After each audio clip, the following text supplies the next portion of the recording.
어느새 2023년이 다 지나가게 되었고 이제 조금 있으면 2024년을 저희가 맞이하게 됩니다. 보통 12월이 되면 교회가 굉장히 바빠지죠. 주로 성탄절 준비하는 것도 그렇고 여러 가지 정리할 것들이 많기 때문에 그렇기도 합니다. 그래서 우리 올고든 교회 성도님들께서도 그 성탄절 준비를 위해서 지금 다방면에서 열심히 수고해주고 계신데요. 근데 제가 다른 교회에 있을 때도 느낀 거지만 이런 행사들 준비할 때 정말 중요한 것은 아무래도 그 주님의 은혜, 부활절에는 주님의 부활을 묵상하는 것, 그리고 성탄절에는 주님께서 이 세상에 오신 것을 묵상하는 것이 가장 중요한 것 같습니다. 왜냐하면 저와 제가 섬겼던 아이들이 그렇게 하지 않아서 단순히 그냥 율동 연습하다가 끝나고 연극 연습하다 끝나고 성탄절 당일에도 그냥 하나의 행사로 끝나는 경우가 굉장히 많았기 때문에 저희에게 있어서도 예수님께서 이 세상에 오신 것이 과연 무엇을 의미하는가를 묵상하는 것이 굉장히 중요하다고 생각을 합니다. 근데 예수님께서 왜 그럼 오셨느냐라고 했을 때 성도님들께서 다들 아시다시피 우리의 죄를 용서해 주시기 위함이죠. 그리고 우리에게 영원한 생명을 주시기 위해서, 즉 우리를 구원하시기 위해서 예수 그리스도가 그 인간의 몸을 입고 이 땅에 오셨습니다. 그래서 마태복음 1장 21절 보면 그런 말씀도 있죠. 아들을 낳으리니 이름을 예수라 하라. 이는 그가 자기 백성을 그들의 죄에서 구원할 자이심이라는 말씀도 있습니다. 이런 주님의 성탄의 목적을 우리는 분명히 알고 있기는 한데요. 근데 여기서 더 저희가 생각해 봐야 하는 것이 있습니다.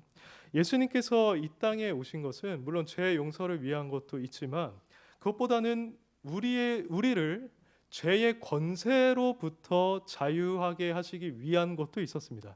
그러니까 그냥 피상적으로 우리의 죄를 씻으시고 우리를 죄와 아무 관련이 없는 것처럼 법정에 서게 하시는 것에도 목적이 있었지만 실제로 우리를 부여잡고 있고 놓지 않는, 그래서 죄의 열매를 맺게 하는 죄의 정욕과 권세로부터도 자유케 하기 위해서 이 땅에 오셨다는 것이죠.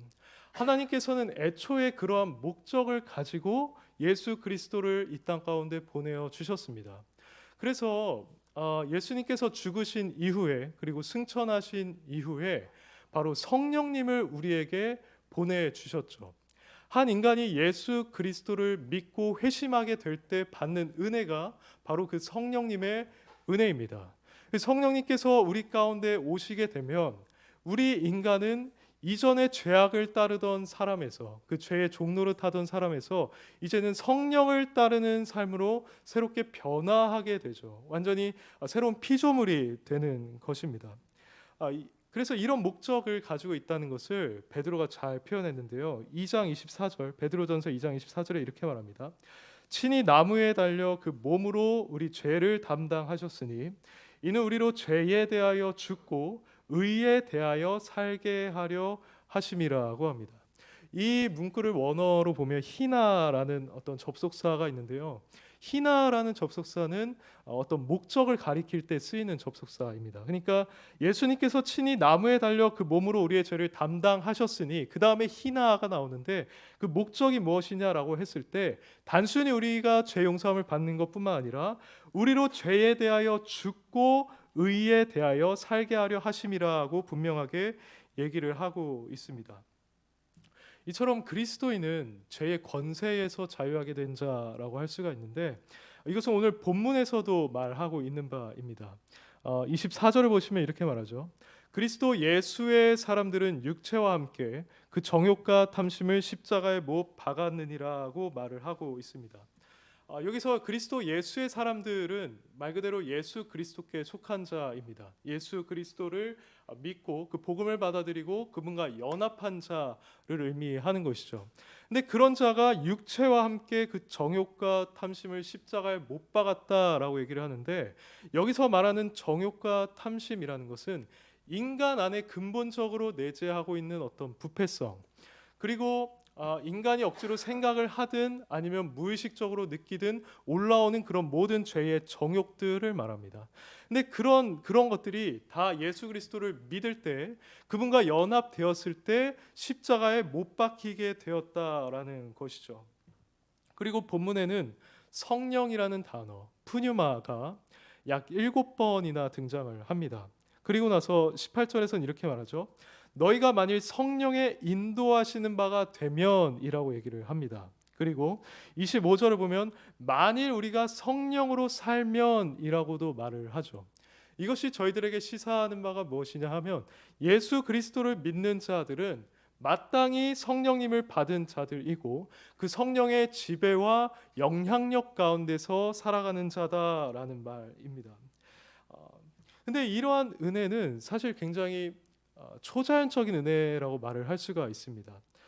여러분들과 저는 생각과 성향이 다르고 가지고 있는 재능이 다릅니다. 그리고 특기도 다르고 어떤 취향이 다르죠. 각자가 좋아하는 음식도 다 다릅니다. 근데 우리가 자유의지를 가지고 있기는 하지만 이런 우리의 성향, 재능, 특기, 취향을 우리 마음대로 바꾸기란 불가능합니다. 불가능하지는 않아도 아주 어려운 일입니다. 예를 들어서 제가 굉장히 내향적인 사람인데 어느 날 밖에서 어떤 일을 겪고 나는 좀 외향적인 사람이 되어야겠다라고 결심했다고 해봅시다. 그렇게 결심했다고 해서 제가 외향적인 사람이 될 수 있습니까? 물론 노력은 할 수 있고 겉으로 봤을 때 어느 정도 그러한 모습을 보일 수는 있겠지만 분명한 한계가 있습니다. 내향적인 제가 외향적으로 산다는 것에 있어서 한계가 있다는 겁니다. 아주 특별한 일이 일어나지 않는 이상 다시 그냥 내향적인 사람으로 사는데 만족하겠죠. 근데 우리가 죄성, 그 아담으로부터 물려받은 타락한 본성으로 벗어나는 것도 마찬가지입니다. 그것은 우리가 이 죄성에서 내가 벗어나고자 노력을 한다고 해서 벗어날 수 있는 것이 아닙니다. 물론 겉으로는 그런 열매가 어느 정도는 나타날 수가 있겠죠. 저 사람이 그래도 어느 정도 거룩하게 사는구나 하는 열매를 우리가 볼 수는 있습니다. 그렇지만 실질적으로 진정한 의미에서 이 죄로부터 자유하게 되는 역사, 죄로부터 단절되고 우리의 정욕과 탐심이 십자가에 못 박히는 역사는 우리의 능력에 속해 있지 않다는 말입니다. 그것은 오직 하나님의 능력, 특별히 초자연적인 능력에만 달려 있는 것이죠.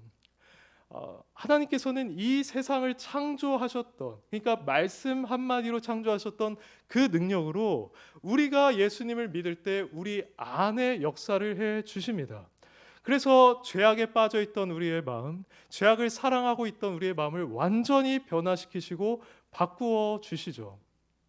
그래서 실로 하나님께서 기뻐하시는 새 사람을 만들어 주십니다.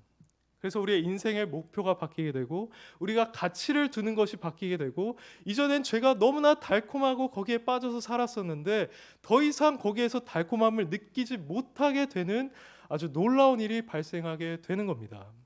사랑하는 성도 여러분, 여러분 마음 가운데는 이러한 역사의 흔적이 있으십니까?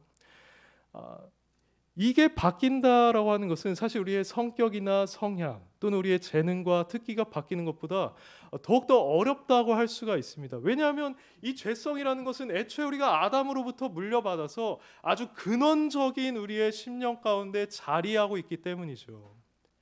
특별한 하나님의 역사가 아니고서는 이것을 우리가 바꿀 수가 없다는 말입니다. 그래서 만일 성도님들 마음 가운데 나는 이제 정말 하나님을 사랑하게 됐어. 난 이제 죄의 달콤함을 느끼지 않고 나는 거룩함을 추구하는 사람이 됐어 라고 한다면 그것은 하나님의 은혜가 여러분 가운데 임했다라고 하는 실질적인 증거입니다. 그래서 성도님들은 그 마음을 느낄 때마다 어떻게 보면 하나님의 초자연적인 능력에 대해서 감사해야 마땅한 것이겠죠. 근데 여기서 저희가 알아야 하는 것, 그리고 오해하지 말아야 하는 것은 성도님들께서 익히 아시다시피 이런 은혜를 경험했다라고 해서 그 사람이 완벽하게 거룩한 자로 변화되는 것은 아니라는 말입니다. 16절 17절에서 그것을 잘 보여주고 있죠. 내가 이르노니 너희는 성령을 따라 행하라. 그리하면 육체의 욕심을 이루지 아니하리라. 육체의 소욕은 성령을 거스르고 성령은 육체를 거스르나니 이 둘이 서로 대적함으로 너희가 원하는 것을 하지 못하게 하려 함이니라고 말을 하고 있습니다. 여기서는 그리스도인 마음 안에 있는 하나의 내적인 갈등, 내적인 다툼을 보여주고 있습니다. 죄를 행하기 원하는 마음이 한편에 있고 또 다른 한편에는 성령을 따라서 선을 행하기 원하는 마음이 있는 것인데 이 둘이 계속해서 부딪힘으로써 서로를 대적하고 내적인 갈등이 일어나게 되는 것이죠. 이런 마음은 사실 비그리스도인들에게도 있는 마음입니다. 저희가 세상을 살아가다 보면 종종 예수님을 믿지 않는 자들도 어느 정도 양심을 가지고 행하는 것을 볼 수가 있죠. 그래서 양심에 어긋나는 일을 행했을 때 그것에 괴로워하는 것을 저희가 보게 됩니다. 그것과 싸우기까지 하는 모습을 보기도 하죠. 그럼 과연 이 비그리스도인들과 예수님을 믿고 성령을 받은 그리스도인들 사이에 있는 차이는 무엇입니까? 그것은 바로 비그리스도인들에게 그러한 싸움이 있기는 하지만 그것이 그리스도인들이 겪는 것처럼 치열하지는 않다는 겁니다. 비그리스도인들도 죄에 대해서 슬픔을 가질 수 있지만 그리스도인들처럼 그것에 대해서 극심한 슬픔을 갖지는 못하고 죄와 극치열하게 싸우지도 못합니다. 애초에 그리고 그리스도인이 생각하는 죄의 기준과 다른 기준을 가지고 있기도 하죠. 하지만 그리스도인은 성령을 가지고 있는 자들이기 때문에 죄를 만났을 때 그것에 대해서 아주 치열한 다툼을 하기 시작합니다. 그리고 혹시나 넘어져서 죄를 짓게 됐을 때는 그 죄에 대해서 굉장히 슬퍼하고 그것에 대해서 후회하는 정도도 매우 깊습니다. 왜냐하면 애초에 둘이 화해할 수 없는 본성인 이 죄성과 성령이 함께 하고 있기 때문이죠. 그 둘이 서로를 거스르고 있기 때문에 이러한 역사가 나타나게 된다는 겁니다. 그래서 우리가 그리스도인으로서 생각할 때 중요한 것은 무엇이냐면 과연 내 안에 이러한 육체적인 소욕이 올라오는가 아니면 올라오지 않는가, 이것이 아니라 내 안에 육체적인 소욕이 올라오기는 하지만 이것에 대항하는 격렬한 싸움이 나에게 과연 존재하는가, 이것이 실로 우리에게 중요한 겁니다.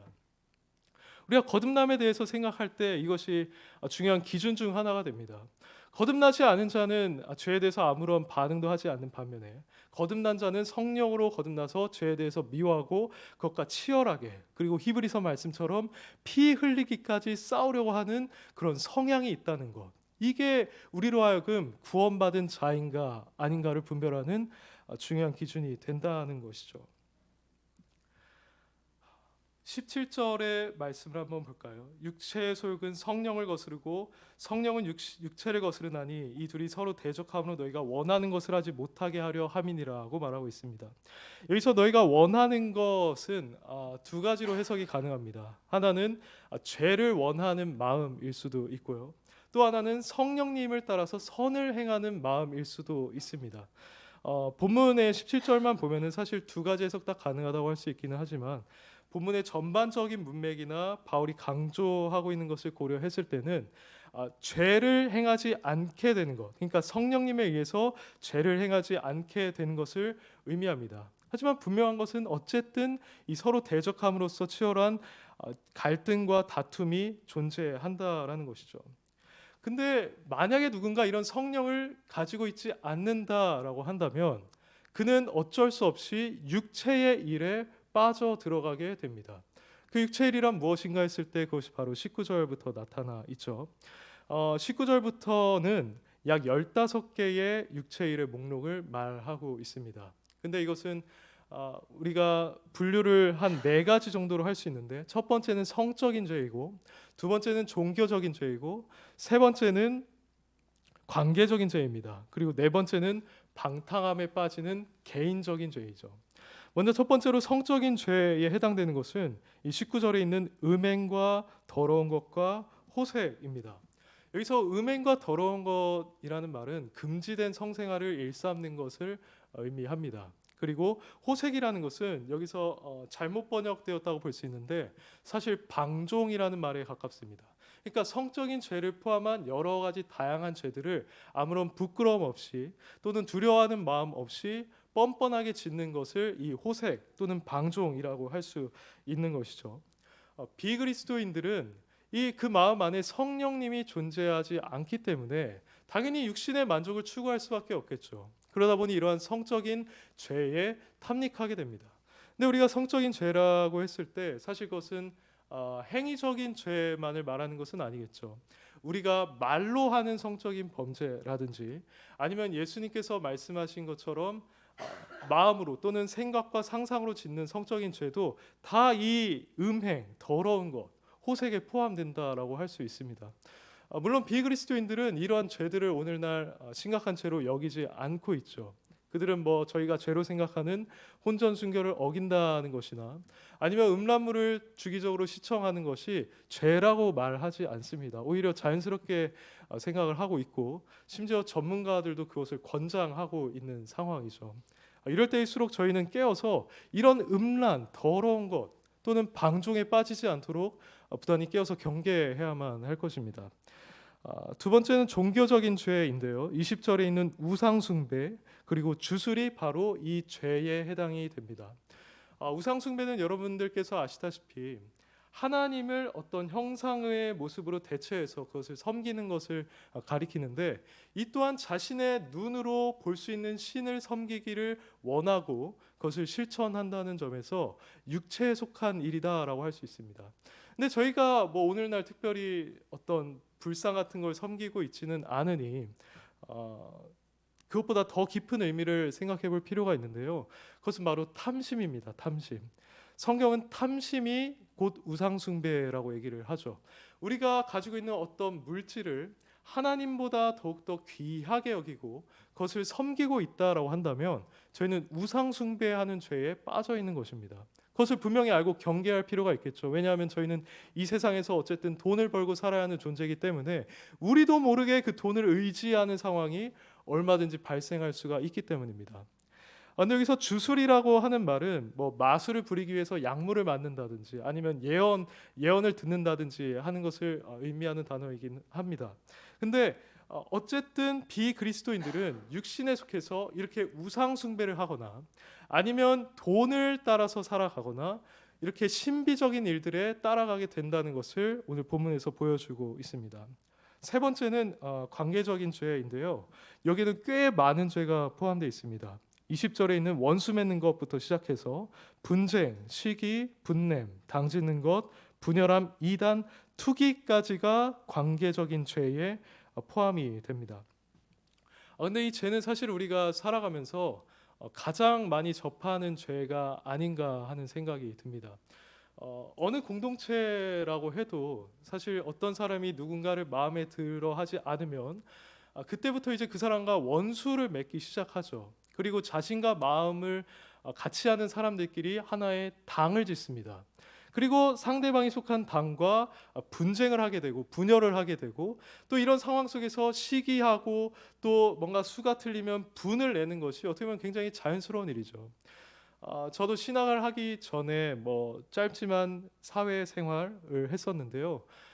그때 대부분의 집단에서 이런 걸 경험했던 것 같습니다. 특히 일하는 데서 이런 일이 많이 발생하는 것 같은데 뭐 상사가 마음에 들지 않아서 뒷담화를 한다든지 아니면 나와 마음에 들지 않은 사람들과 거리를 두고 당파적인 어떤 기싸움을 한다든지 이런 모습들을 저는 상당히 많이 봐왔습니다. 그래서 참 이런 죄들이 우리 사회 속에 얼마나 만연해 있는가를 피부로 느끼게 되었는데요. 더 두려운 사실은 이런 관계적인 죄악이 교회 안에서도 얼마든지 일어날 수 있다는 겁니다. 우리도 서로 뭔가 다르다고 느끼고 마음에 들지 않는다고 생각하면 얼마든지 분쟁할 수 있고 분열할 수 있고 서로 시기할 수 있고 원수 맺는 일이 발생할 수 있다는 것이죠. 만약 저희가 우리끼리 잘 맞는 사람들만 모여서 신앙생활을 한다고 하면 그것이 어떻게 보면 바로 이 육체의 일을 하고 있는 것이라고 말할 수가 있을 겁니다. 근데 육체의 일은 밖에서 지어도 사실 죄가 되는 건데 성령의 전인 교회에서 그런 일을 한다고 하면은 그것은 훨씬 더 큰 죄로 여겨질 수밖에 없겠죠. 그래서 저희는 이런 죄가 우리 공동체 가운데 스며들지 않도록 부단히 주의해야 할 것입니다. 바울은 네 번째 죄로 이제 개인적인 죄, 술 취함과 방탕함에 대해서 다루고 나서 마지막에 이제 엄중한 경고를 하는데요. 그것이 21절 끝에 나와 있습니다. 이렇게 말하죠. 전에 너희에게 경계한 것 같이 경계하노니 이런 일을 하는 자들은 하나님의 나라를 유업으로 받지 못할 것이요라고 말합니다. 하나님의 나라를 유업으로 받지 못한다는 것은 성도님들께서 지금 어떻게 보면 직감하셨다시피 구원받지 못한다는 것, 천국에 가지 못한다는 것을 의미하는데, 바울이 이렇게 파격적인 발언을 한 것은 사실 이번뿐만이 아닙니다. 고린도전서를 보시면 6장 9절에서 이렇게 말하죠. 불의한 자가 하나님의 나라를 유업으로 받지 못할 줄을 알지 못하느냐라고 얘기를 합니다. 그리고 이 육체 일에 속하는 일들을 행하는 사람들의 목록을 쭉 나열을 하고 있죠.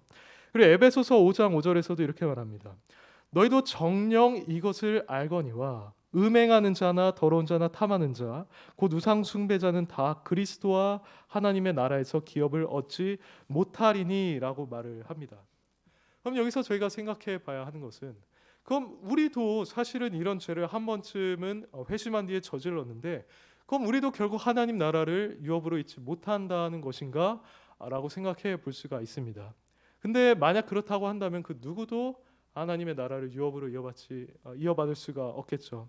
대신에 이 말씀이 의미하는 바는, 이런 죄를 저지르고 있음에도 불구하고 그것에 대해서 회개할 생각을 하지 않고 계속해서 그 죄에 머물러 있는 자들은 결국에 하나님 나라에 들어가지 못할 것이다 라고 하는 의미입니다. 그래서 저희 안에 성령을 소유하고 있고 죄와 투쟁하는 가운데 한 번쯤 이런 죄에 넘어졌다고 해서 나는 하나님 나라를 들어가지 못할 거야 라고 생각할 필요는 없다는 것이죠. 다만 계속해서 이 죄들을 회개하지 않고 저지르고 있는 자들은 이 하나님 나라를 유업으로 받지 못할 것이다는 엄중한 경고가 그에게 이루어질 것이라는 사실을 분명히 기억해야 할 겁니다. 지금까지 성도 안에는 죄와 성령이 함께 거해서 그것에 어떤 격렬한 다툼이 일어난다는 것을 말씀드렸는데요. 바울은 사실 여기서 이것만 말하고 있지는 않습니다. 단순히 성도는 죄와 성령의 그런 선을 행하고자 하는 마음에 다툼이 있으니 너희들은 그것을 알고 있으라라고 하는 정도에서 끝나지 않습니다. 오히려 어떻게 하면 이 싸움에서 승리할 수 있는가를 보여주고 있죠. 그럼 그 방법이 무엇인가라고 했을 때 그것은 바로 성령을 따라 행하는 것이라고 얘기를 하고 있습니다. 그게 16절에 나와 있죠. 내가 이르노니 너희는 성령을 따라 행하라. 그리하면 육체의 욕심을 이루지 아니하리라 라고 말합니다. 여기서 성령을 따라 행한다라는 것은 우리 안에 있는 성령님의 인도하심을 따라서, 그리고 성령님께서 공급해 주시는 힘을 따라서 행한다라는 것을 의미합니다. 그렇게 행할 때 실제로 육신의 소욕을 거스를 수가 있게 된다는 말이죠. 이걸 이해하기 위해서 비그리스도인의 경우를 한번 다시금 생각해 보기를 원합니다. 비그리스도인들은 기본적으로 성령을 소유하고 있지 않습니다. 그래서 그들은 정욕과 탐심을 십자가에 못 박지 못한 자들이기 때문에 자연스럽게 그것에 따라서 살아가게 되죠. 실제로 성경은 회심하기 전이라면 누구나 이러한 삶을 살아갈 것이다라고 얘기를 하고 있습니다. 에베소서 2장 3절을 보면 전에는 우리도 다 그 가운데서 우리 육체의 욕심을 따라 지냈다라고 얘기를 합니다. 근데 여기서 육체의 욕심이라고 할 때 욕심은 오늘 본문에서 말하는 탐심이라는 단어와 사실 동일한 단어입니다. 이 탐심을 따라서 행하는 것이 회심하기 전에 사람들에게 있어서 아주 자연스러운 모습이었다는 것이죠. 그리고 베드로전서 1장 14절을 보시면 너희가 순종하는 자식처럼 전에 알지 못할 때 따르던 너희 사욕을 본받지 말고라고 합니다. 근데 흥미로운 것은 여기서 사욕이라고 번역된 단어도 오늘 저희 본문에 있는 탐심이라는 단어와 동일합니다. 그리고 본받지 말라는 말은 순응하지 말라는 말인데, 이 또한 베드로가 말하고 있는 바는 분명하죠. 이들이 회심하기 전에는 그 육신의 소욕에 순응하여서 계속 그것에 따라가는 삶을 살았다는 겁니다. 성도님들 가운데 만약 모태신앙인 분들이 계시다면, 그래서 어렸을 때부터 신앙을 차근차근 쌓아 올리신 분들이 계신다라고 한다면 아마 이렇게 정욕에 따라서 살아가는 삶을 어떻게 보면 비교적 덜 경험해 보셨을지도 모르겠습니다. 디모데가 그러했죠. 그는 외조모와 어머니의 어떤 신앙 교육을 받아서 어렸을 때부터 클 때까지 아주 건강하게 영적으로 성장할 수가 있었습니다. 근데 이런 분들이 아니라 만약 성도님들께서 중간에 예수 그리스도를 믿고 회심을 경험한 분들이시라고 한다면 그런 성도님들은 아마 여기서 말하는 것이 무엇을 의미하는 것인지를 알고 계실 겁니다. 사실은 저도 후자에 속하는 자로서 이 육체의 욕심을 따라서 지낸다라는 것이 어떤 것인지를 어느 정도는 알고 있는 것 같습니다. 제가 회심하기 전에는 정말로 어떻게 보면 아무런 생각이 없었다라고 느껴질 정도로 육체에 원하는 것, 제 마음에 원하는 것을 따라서 행했던 것 같습니다. 그것이 너무 즐거웠고 그것이 제 육체를 만족시켰기 때문에 과연 이게 잘못된 것인가? 이렇게 사는 것이 문제인가라고 생각할 겨를도 갖지 못했죠. 저는 그렇게 사는 것이 아주 당연하게 여겨졌습니다. 그래서 뭐 일하는 시간 또는 공부하는 시간을 제외하면 항상 친구들과 만나서 그런 육체적인 일을 어떤 즐기는 삶을 살아왔었죠. 물론 제가 그렇게 심각한 죄를 범하거나 그랬던 것은 아닙니다. 하지만 제가 단언할 수 있는 것은 제가 예수 그리스도를 믿기 전에, 그래서 그분의 성령이 제 안에 오시기 전에는 제가 분명히 저의 안에 있는 그 정욕을 따라서 살아갔었다는 겁니다. 저는 그것을 지금 분명하게 말할 수 있어요. 그래서 이 이방인들, 회심하기 전에 사람들이 육체의 욕심을 따라 지낸다는 것, 그리고 사욕을 본받아 그것에 순응하며 살아간다라고 하는 것이 어떤 것인지를 저는 아주 잘 알고 있습니다. 하지만 그리스도인의 경우는 어떤가요? 그도 제가 지금까지 말씀드린 것처럼 여전히 소욕은 가지고 있습니다. 육체의 욕심은 올라온다는 말이죠. 하지만 그 안에는 성령님께서 거하시기 때문에 그는 이전과는 다른 삶을 살아갈 수밖에 없습니다. 하나님께서 성령을 통해서 이제 그 사람이 어떻게 해야 하는지, 어떤 행동을 해야 하는지 지시해 주시고 인도해 주시기 때문이고, 거기에 더 나아가서 그것을 실제로 행할 수 있는 힘과 능력과 지혜를 부어 주시기 때문이죠. 그것이 바로 그리스도인들이 경험하는 겁니다. 19절에서 말한 걸 예를 들어서 한번 설명을 해볼까요? 여기 보면 제가 아까 성적인 죄를 말씀드렸었는데, 회심하기 전의 사람은 오늘날 많은 사람들이 중독되어 있는 어떤 음란한 사이트에 들어가고자 하는 충동이 들었을 때 그것에 대해서 아무런 가책도 없이 그 사이트에 접속하게 될 겁니다. 그 자신의 육신의 정욕을 만족시키겠죠. 하지만 회심한 이후에 성령을 받은 사람들은 이제는 성령님께서 이게 잘못된 것이라는 것을 알려주십니다. 그리고 이것을 충동을 억제할 수 있는 힘도 공급해 주시죠. 또 관계적인 문제를 한번 생각해 보겠습니다. 누군가 나의 마음에 들지 않습니다. 이 사람이 계속해서 나의 의견을 거부하고 뭔가 나와 다르게 행동을 합니다. 전 이 사람과 원수를 맺고 싶다는 마음이 듭니다. 그 사람 미워하는 마음이 자연스럽게 드는 것이죠. 근데 만약에 제가 회심을 하지 않았다고 한다면 이렇게 살아가는 것에 있어서 아무런 문제가 없었을 겁니다. 자연스럽게 그 사람과 원수를 맺고 다른 사람에게 가서 그 사람을 흉보고 그 사람을 저의 편으로 만들었겠죠. 하지만 성령을 받은 이후에는 다릅니다. 성령께서는 이제 그것이 옳지 않다라는 것을 알려주시고 오히려 그 사람을 사랑하는 것이 옳다는 것을 분명하게 깨닫게 해 주십니다. 이처럼 성령님께서는 우리의 양심을 부드럽게 해 주신다든지 아니면 우리가 읽었던 말씀을 생각나게 하신다든지 하는 다양한 방식으로 우리를 성령을 따라 행할 수 있도록 인도해 주십니다.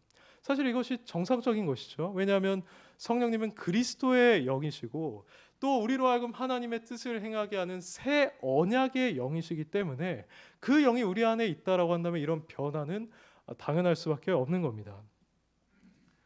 근데 우리가 알아야 할 것은 이런 성령님의 역사는 단독적인 사역은 아니라는 것이죠. 제가 교리교육 때도 한번 말씀드렸던 적이 있는데요. 성령님께서 우리에게 도움을 주시고 우리가 점진적인 성화를 경험해 간다라고 하는 것은 마치 우리가 거듭나는 것처럼 오직 하나님의 은혜로 이루어지는 것이 아닙니다. 즉 바꿔 말하면 우리가 가만히 있어도 이루어지는 작업이 아니라는 겁니다.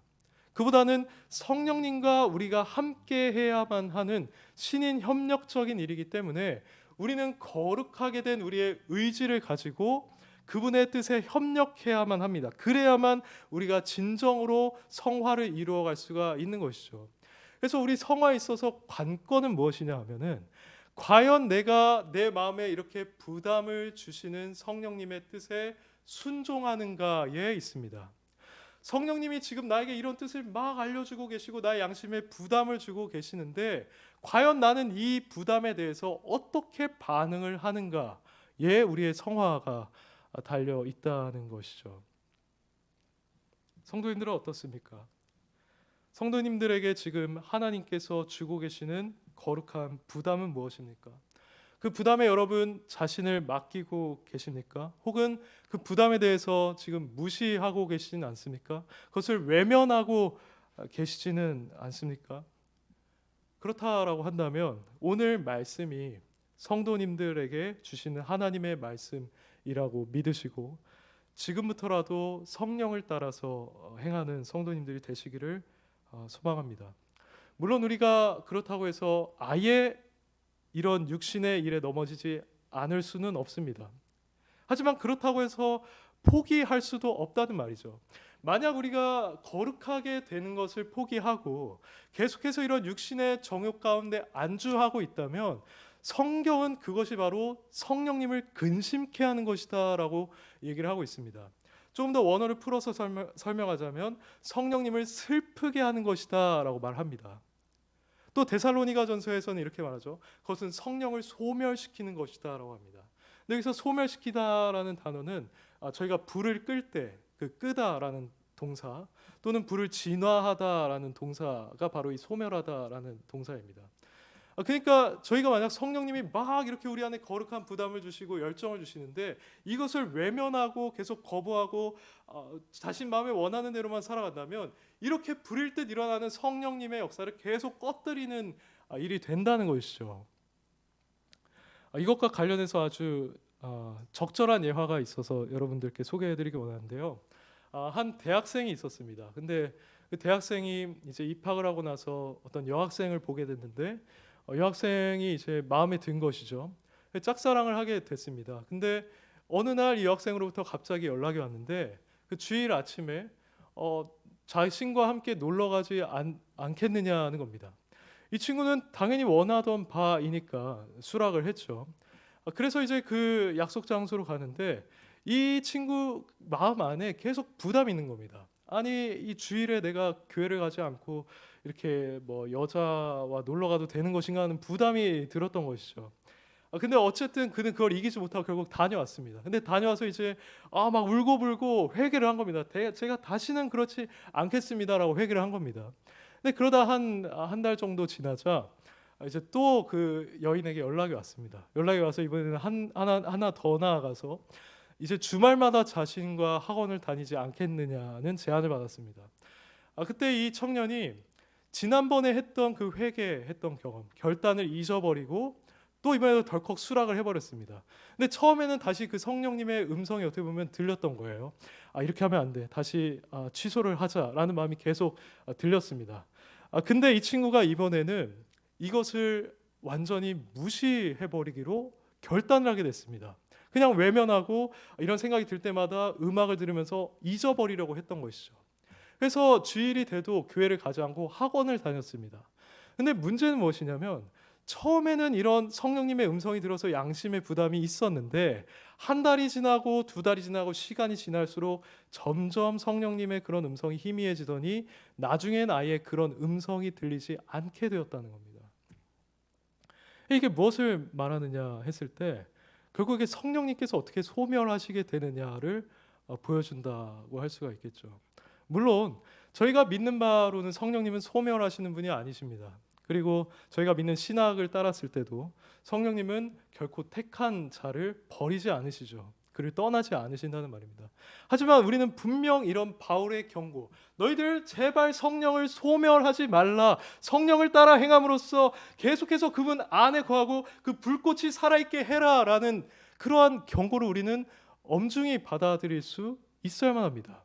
안 그러면 우리가 육신의 소욕을 따라서 결국에 이 불을 꺼뜨리고 말 것이기 때문이죠.